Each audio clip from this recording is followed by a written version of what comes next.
안녕하세요. 효담입니다. 오늘은 을묘 일주를 준비했습니다.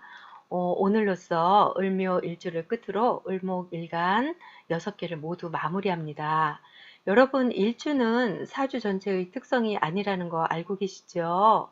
사주 전체를 파악하기 위한 키워드로서 참고하시면서 전체 형국을 봐야 합니다. 일주를 공부하실 때는 명리학의 기본을 충분히 공부하셔야만 이해가 빠르다는 것도 반드시 함께 참고하시기 바랍니다. 을묘 일주는 일지 배우자 자리에 비견인 묘목을 깔고 있는데 12운성으로는 걸록에 해당이 됩니다. 그리고 묘목 지장간에는 비겁인 간목과 을목이 있는데 간목은 12운성으로 제왕지에 해당이 되고 을목은 걸록에 해당이 됩니다. 천간 을목도 화초이고 지지 묘목도 화초입니다.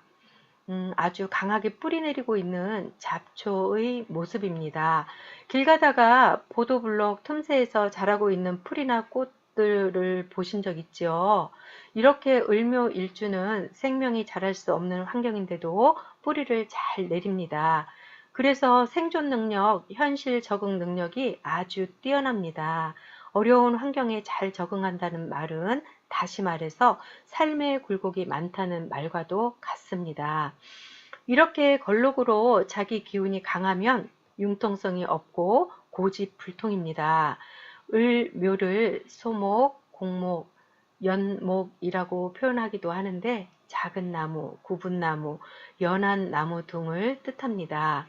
그래서 을묘 일주는 성정이 온화하고 온순하고 인정이 많습니다.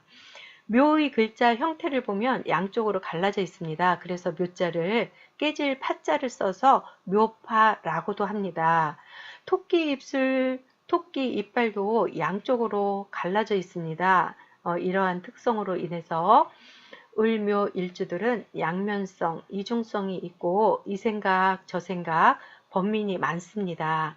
또 갈라지고 깨졌기 때문에 시작은 있으나 마무리가 부족함을 뜻하고 또한 부부 사이가 나쁘다는 것을 암시하기도 합니다. 토끼는 두 귀가 쫑긋해서 남의 말을 잘 듣고 잘 전달하는 특징이 있어 작가로서의 재능이 있습니다. 그런데 너무 잘 전달하다 보니까 비밀이 보장이 안 됩니다. 음, 토끼 귀의 모양이 또 양손을 벌린 듯한 모양이라서 아주 어려움에 처했을 때 누군가 도와주는 손길이 있다고도 합니다.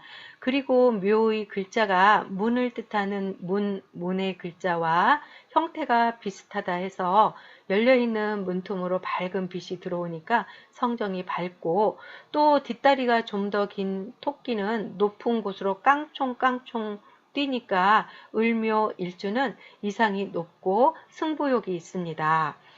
또 걸록에 놓여 있어서 장남, 장녀들이 많은데 장남, 장녀가 아니라면 그 역할을 하는 사람일 수도 있습니다. 일지에 비겁이 많으니까 주위에 있는 동창, 동료, 친구 등을 중요하게 생각해서 가정보다 더 챙기니까 밖에서는 좋은 사람이라고 평판이 나 있지만 집에 들어오면 돌변해서 배우자하고는 사이가 좋지 않은 경우가 많습니다. 록 왕으로 놓여 있으면 부모를 일찍 떠나서 자수성가하고 사막에 홀로 남겨진다 해도 살아남을 만큼 생활력이 아주 강합니다. 을묘 일주는 청관과 지지가 똑같습니다. 자기의 뿌리를 자기 바로 밑에 두었기 때문에 아주 강합니다. 이것을 간여지동이라 합니다. 간여지동은 주관과 주체성, 독립심이 강하고 배짱이 있고 절대 남에게 굽히지 않습니다. 나쁜 말로는 아집, 똥꼬집이 강하다 할 수 있습니다. 그러다 보니 배우자와는 강대 강이라서 서로 물러서지 않아 다툼이 잦게 되고 이로 인해서 해로하기가 어려울 수 있습니다. 어려운 환경을 헤쳐나가는 힘이 있다 보니까 자수성가합니다. 묘월은 춘분이 들어있는 음력 2월입니다. 봄꽃이 화려하게 만개한 봄의 절정입니다. 여러분, 봄에 피는 꽃과 가을 꽃의 차이를 아시나요? 네, 봄꽃은 빨리 지고 가을꽃은 오래 갑니다. 봄에 피는 벚꽃을 보면 활짝 핀 것을 얼마 있다가 다시 보면 우수수수 꽃잎이 한꺼번에 다 떨어지는 것을 볼 수 있습니다. 이렇게 봄꽃은 조개, 조락, 즉 일찍 꽃이 피었다가 빨리 져버리는 특성 때문에 결과에만 연연하니까 성격이 급하고 심사숙고하는 면이 부족합니다. 을묘의 간여지동과 토끼의 배타성, 이중성이 외선 내덕의 모습으로 나타나 겉으로 보기에는 착해 보일 수 있으나 내면적으로는 아주 독한 기질이 숨어 있습니다. 자신의 특성을 잘 컨트롤하지 못하면 주변 사람들과 거리가 있게 돼서 외로울 수 있습니다. 비견과 겁재 중 비견은 약한 일간의 기세를 도와주고 겁재는 탈제해 가는 형제나 친구 동료쯤으로 알고 있습니다. 그러나 을목일간만큼은 반대로 생각해야 합니다. 을목이 겁재인 간목을 만나면 넝쿨이 큰 나무를 타고 올라갈 수 있는 등락개갑의 좋은 상황이 되니까 직장인이라면 주변 동료를 누르고 승진의 기회가 생긴다고도 볼 수 있고 사업이나 장사를 하는 사람이라면 주변 사람들을 이용해서 사업에 성공을 한다고도 볼 수 있습니다. 그러나 을목을 만나면 넝쿨이 또 다른 넝쿨을 만나서 서로 뒤엉켜 이러지도 못하고 저러지도 못하고 되는 일이 없는 그런 상황이 됩니다. 그러니 을목은 간목을 만나야 좋습니다. 자, 그러면 지장간을 좀 더 살펴보도록 하겠습니다. 일지 배우자 자리의 묘목은 비견이면서 12운성으로 걸록에 해당이 되고 지장간 속의 간목과 을목은 비겁이면서 12운성으로 간목은 제왕지 그리고 을목은 걸록에 해당이 됩니다. 그래서 록궁, 록왕 좌라합니다. 비겁이 많은 것은 궁겁쟁제가 되기 쉽습니다. 록궁에 있으니 식복과 제복이 있습니다. 그러나 자존심과 고집이 말도 못하게 셉니다. 을목일간이 간목을 만난다면 득제를 하고 직장, 사업, 장사 등에서 성공할 수 있습니다. 아쉬운 것은 지장간 속의 비겁으로 인해서 돈을 많이 번다 해도 돈이 어디로 새는지 다 새나가서 내 주머니에는 남는 것이 없게 되기도 합니다. 지장간 속의 을목이 간목을 취해버리기 때문에 잘난 형제가 있다 해도 형제의 덕은 있다고 할 수 없습니다. 록궁에 록왕으로 있으니 형제 자매가 국가와 관련된 일을 할 수도 있습니다. 사주 원국에 간목이 있다면 동료나 주변인들을 이용해서 승진하거나 사업에 성공할 수 있습니다. 만약에 간목이 없고 을목이 있다면 일생에 도움이 안 되고 방해만 되는 방해꾼을 만난 것과도 같습니다. 자, 지장간에는 비겁만 있고 다른 오행이 없으니까 인종에서 조금 더 살펴보겠습니다. 일간이니까 음간으로 인종해서 먼저 식신정화를 보면 록궁, 병종에 해당이 됩니다.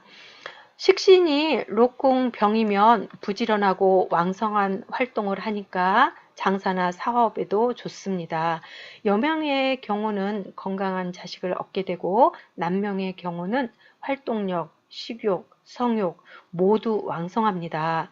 왕성한 성욕을 주체 못해서 한 여자로 만족을 못해 바람기로도 나타날 수 있습니다. 기토, 재성도 화토동법으로 보면 록궁, 병종에 해당이 됩니다. 비식재로 흐르니까 부지런해서 장사나 사업 잘 맞고 직장을 다닌다 해도 부지런해서 평판이 좋을 것입니다. 여명의 경우 너무 강하다 보니까 시어머니와는 고부 갈등이 있게 됩니다.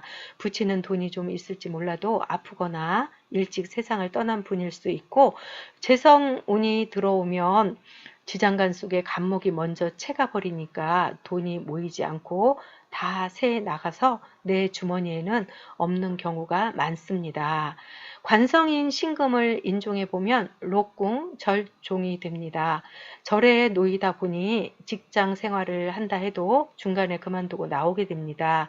직장 생활보다는 장사나 사업에 욕심이 있어서 부지런히 일해서 자수성가하기도 합니다.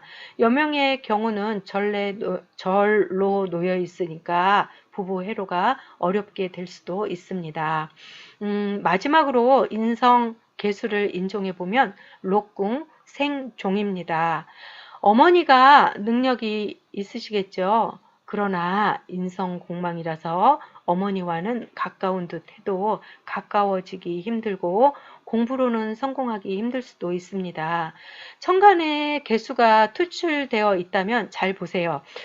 개수가 뭐죠? 네, 개수는 비라고 했습니다.